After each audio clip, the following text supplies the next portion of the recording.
broadcasted live.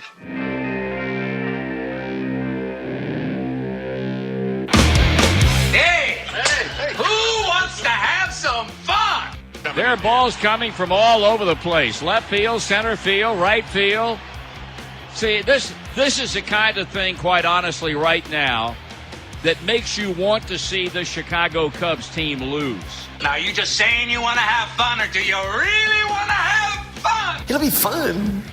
Will the next person that sees anybody Who throw wants to anything on have this some field, fun? point them out, and get them out of here. You don't live in Cleveland. You live in Cincinnati. You talking to me? You talking to me? That is the farthest thing in the universe from the truth. Hello, everyone, live. It's the Dan Scott Show. And right there is your host, Dan Scott.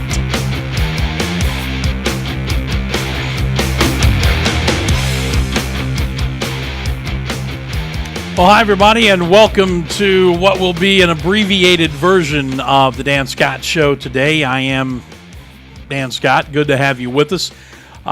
We have a few minutes together this morning before I have some other things going on that require my attention. And then, just as a reminder, we'll not be here at all on Friday. So this will be the last show communique that we have until Monday of next week. And some of you are saying, well, good. Don't have to worry about that anymore then, right? But for those of you who are interested in such things, we are going to spend what little bit of time we have here this morning taking a significant look inside the Furman and UTC game, doing a team stat matchup as well as looking at the individual stat leaders for both clubs, talk a little bit about where each team has been and what this game means in the grand scheme of things as we take a look at the upcoming standings this week. But I don't know where you're catching the show from this morning here in the upstate, and specifically here on Furman's campus. It has been pouring the rain for quite some time. The good news, as far as the weather is concerned, at least right now, they're saying in Chattanooga on Saturday it's going to be clear, could be a little cool, but we're not going to have rain, which will be the first time in 2, maybe 3 weeks that we haven't had rain during a Furman football game. So as we get set, where are we in the standings right now? Furman and Wofford are tied atop the league at 4-1, with Chattanooga right behind at 3-1. And Chattanooga, of course, just suffered its first conference loss in overtime at Wofford this past Saturday, 35-34. So they're a half game behind both the Paladins and the Terriers. Citadel, Samford, and VMI are all sitting at 3-2. Mercer 2-3, and ETSU and Western Carolina bringing up the bottom at 0-5. So in the next couple of weeks, we're going to start to see some real separation develop. At least we could see some real separation develop between some of these teams. Furman, Chattanooga, one of these teams is going to have 2 losses in the league. Furman's opponent the following week is back here at home against VMI, who is having one of the best seasons they've had in ages this season, and the penultimate regular season game of 2019. So that's where we are in the standings right now. To say this is a huge game for both Furman and Chattanooga would be considered a major understatement. As mentioned, one of these teams is going to go behind the 8 ball with a second loss. And if the Paladins want to avoid that, then they're going to have to do a couple of things moving forward. Number one, they're going to have to continue to run the ball, but they're also obviously going to have a little better success throwing it. And then they are going to have to find a way to shut down or at least limit the running game for Chattanooga. As we look, well, let's look first of all at the overall team stats. Furman's column is on the left. Chattanooga is on the right. When you look at the rushing yardage per game, you say to yourself, well, Furman's got an almost 100-yard advantage in total rushing yards per game, and there's no question that they do. And when you look at total yards per game, they have a significant advantage over UTC in that area as well. Defensively, Furman is first in the conference, 12th in the nation, allowing just 19.1 points per game. Third in the conference in limiting the opposing team to 185.4 rushing yards, which is right in the ballpark of what Chattanooga gains per game anyway at 189.5. The passing yardage, 172.6. That's third in the conference, 11th in the nation for Furman's defense. So the Paladins are in a couple of significant categories at or right at the top 10 as far as what they're allowing in defensive yardage and points. So you look at some of the numbers, you like the matchup. When you go to the individual stats, the freshman, Iam Ford, is the guy that does the bulk of their work. You look at his running stats in the second section and compare his numbers to Devin Wynn, and in 70-plus more carries, he has just a little over 80-plus more yards total than Devin Wynn, averaging 111.6 yards per game. One thing that they do is they feed him the football significantly, maybe 25, 30 times a game, especially over the course of the last 3 games. And again, this is a true freshman, so he has more than shouldered his portion of the load. And the UTC running game, he has been the Mocs running game for the most part. And you look at Devin Wynn's numbers in comparison to what he's done, and you just marvel and think to yourself, man, if he was in an offense that he got the ball 20, 25 times a game, what would his numbers look like? But Clay Hendricks and George Quarles know that it's a long season, and they've had these conversations allowing him to get overly beat up, not allowing him to get run down, and to stay fresh as the season goes. A 12-week regular season this year, and hopefully multiple weeks of postseason.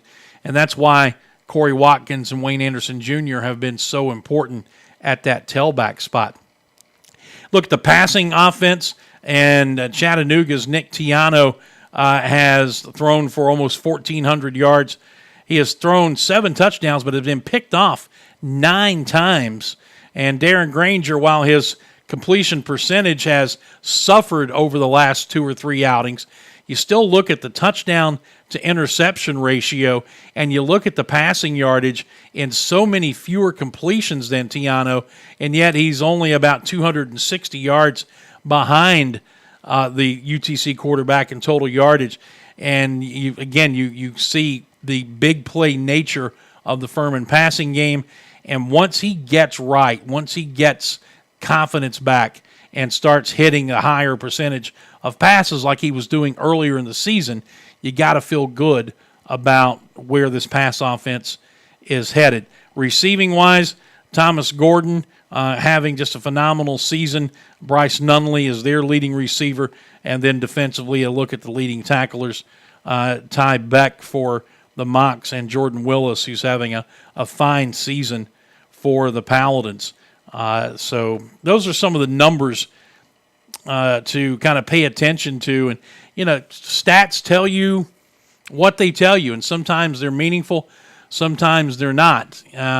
What Furman has to do, as simple as it sounds, is very simply take care of the football, have success in the running game, setting up Granger for high percentage throws, and then do what they can to limit the UTC running game and try to make Tiano beat him. 9 interceptions, the way our secondary has been playing of late, you like that matchup. So if you can slow the running game, make them a little more one-dimensional, then you can put the game in his hands and see if he can beat you.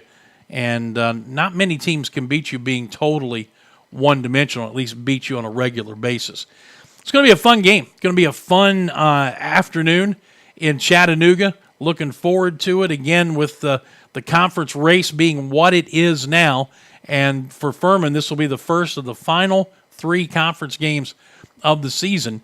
And the Paladins, lest you forget, control their own destiny. They win out. They win the conference outright and claim the automatic bid into the FCS playoffs. We were talking about it yesterday. You got to find a way at a minimum to win 2 of the next 3, and then you'd feel pretty good about an at-large bid. But we've mentioned this before. The mantra around here all season has been leave no doubt. After what happened last year when the committee left Furman out, leave no doubt. Take care of business yourself. Don't leave it up to the committee. And that's where they are. Even with the loss to the Citadel 2 weeks ago, still controlling their own destiny with the fact that they win these next 3. They're going to be the conference champs now.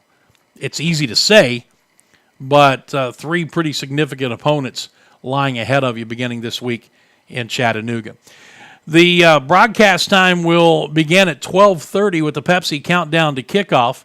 We'll have a full 90-minute pregame show leading up to the 2 p.m. kick. As always, it will include the Furman flashback. It will include the conversations with both coordinators along with head coach Clay Hendricks and everything else that we do. The other guy in the other booth, that's the venerable Jim Reynolds, the Dean of Southern Conference Broadcasters, and much, much more. All of that leading you into the 2 o'clock kickoff in the game broadcast. If you're going, go and be prepared for a cool day, but hopefully, again, a sunny day. If you're not going, game will be streamed, obviously, on television. Watch it, but turn the sound down and listen to the broadcast, and we will bring you all of the action. David Cobb, Marcus McMorris, Tom Van Hoy, and yours truly on the call this weekend. Like I said, I've got to get out of here. A very short show today, but I wanted to kind of go deep dive into UTC. I will not be here on Friday, and so from a show standpoint, we'll see you again on Monday. But as things crop up, we'll make them available online with our social media, and that hopefully will include our regular chat with Doug Allison, the men's soccer coach, who are coming off of a big win over Wofford last night, and means that they're in the driver's seat with 1 conference game remaining and senior night coming up this week to be the number 1 seed going into the SoCon tournament. So we got a lot to get to, and we'll find ways to get it to you as the week rolls on, heading towards Saturday, and then Saturday live from Chattanooga beginning at 12:30 with the Pepsi countdown to kickoff. We'll have all the action of Furman and Chattanooga. Thank you for indulging us for this very short version of the Dan Scott Show today. Monday, we'll kick off a regular week of programming and be ready to roll with you, hopefully talking about another Paladin win and setting you up for next Saturday against Virginia Military Academy, or Institute rather, right here, VMI here at Paladin Stadium. Until then, I'm Dan Scott saying God bless you and so long, everybody.